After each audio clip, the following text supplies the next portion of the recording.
आपले फॉलोवर सोहम यांची कमेंट आलेली आहे.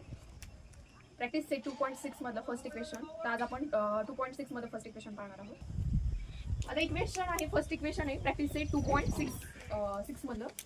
तर याच्यामध्ये काय सांगितलं, प्रगतीचं एज हे 2 वर्षा आधीचं आणि 3 वर्षानंतरचं.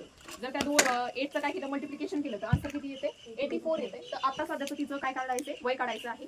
जर आधीचं सांगितलेलं असेल तर आपण काय करणार, कन्सिडर करणार प्रगतीचे एज. आता लिहायचं प्रगतीचे एज, बरोबर का. मग x-2 आधी सांगितलेलं आहे म्हणून, आणि 3 वर्षानंतर सांगितलेलं म्हणून आपण काय करणार, x+3 आणि त्या दोघांचं मल्टिप्लिकेशन केल्याच्या नंतर ते एजचं आन्सर किती येते, 84. बरोबर का. आता आपण याला काय करणार आहोत, 2 ब्रॅकेट भेटले, एका ब्रॅकेटला काय करणार आहोत, मल्टिप्लिकेशन करणार आहोत. मग त्या x ने पूर्ण एकदा मल्टिप्लाय करायचं आणि नंतर 2 आहे त्याने पुन्हा ह्या ब्रॅकेटला एकदा काय करणार आपण, मल्टिप्लाय करणार आहोत. मग x × x, बरोबर का. x+3 आणि 2 - 2 x+3 = 84.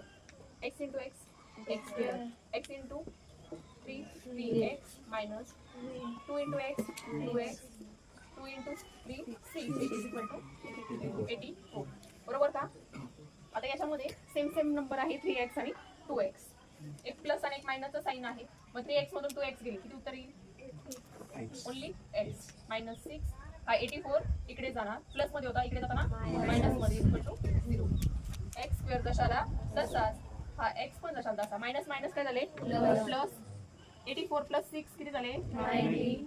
मोठ्या संख्येचं चिन्ह 90. आता तुम्हाला असा नंबर फाइंड करायचा आहे की ज्याचं मल्टिप्लिकेशन केल्यानंतर उत्तर किती येत आहे, 90 येते, आणि प्लस मायनस केल्यानंतर आन्सर किती येणार आहे, 1 येणार आहे. असे 2 नंबर कोणते असतील, 10 आणि 9. बरोबर का. मग मोठा नंबर आपण पुढे लिहिणार, छोटा नंबर मागे लिहिणार. बरोबर का.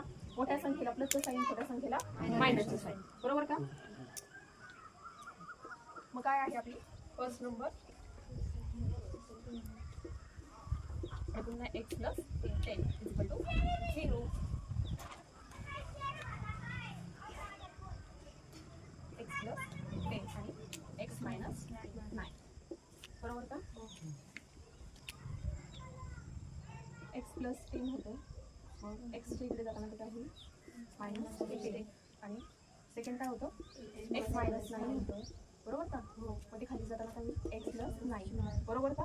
मग आता प्रगतीचं एज आहे ते काय असणार आहे, 9 असणार.